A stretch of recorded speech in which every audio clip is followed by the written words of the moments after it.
As well, it's all getting a little bit busy and hectic in there as the Intermarché Wanty squad want to make sure that Bini and Gourmet is nicely serviced and is going to be able to pick up on the right wheel, but a bit of work to do, and it's starting to split up a little bit. Inside 1100 metres remaining, they head under the kite in this long left hand. It's going to take them into the finishing straight. Slightly reduced length of a race today, but nonetheless they've had 170 kilometres of tough road racing, and it's coming down to the Intermarché Wanty squad trying to lead it out, and Gourmet is quite a way back at the moment trying to latch on to Olaf Koy.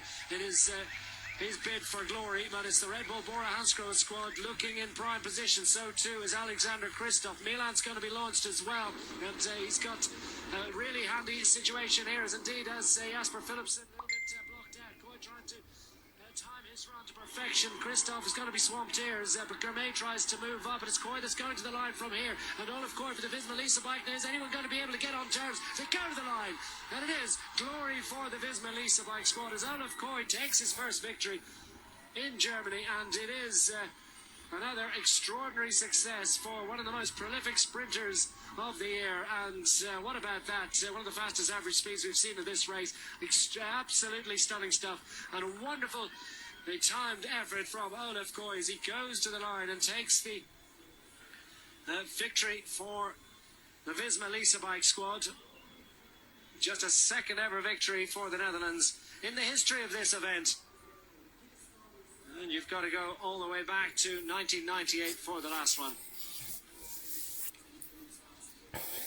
Glory for Olaf Koy as he gets the win in the Bini Cycling Classics, timing his sprint to absolute perfection, and nobody was stopping the Flying Dutchman in the run to the line. All too easy for Olaf Koy.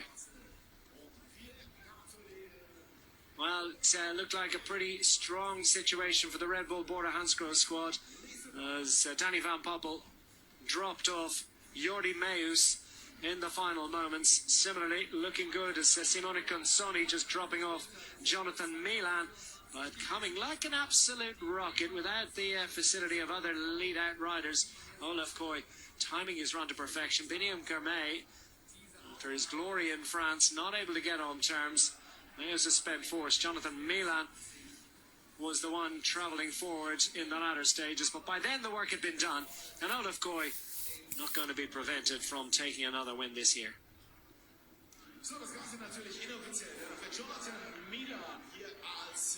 It's all about timing, it's all about courage, bravery, it's all about the availability of all those fast-twitch muscle fibres, the intensity of all those climbs along the day, and the endurance required to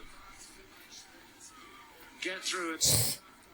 None of it prevented Olaf Koy from being able to give a full account of himself, and he breathes a sigh of relief as he sees the four-man in the late summer sprint fests coming with a rush, but not getting...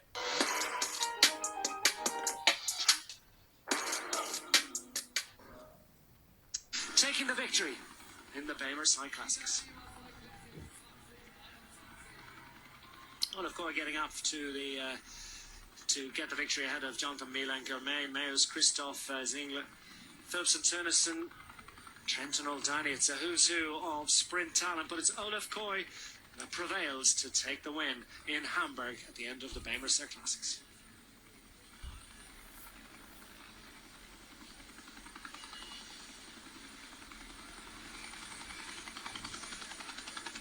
Beautiful late summer sunshine here in Hamburg, and a beautiful memory for Olaf Koy and his fans to take into the back half of the season and beyond.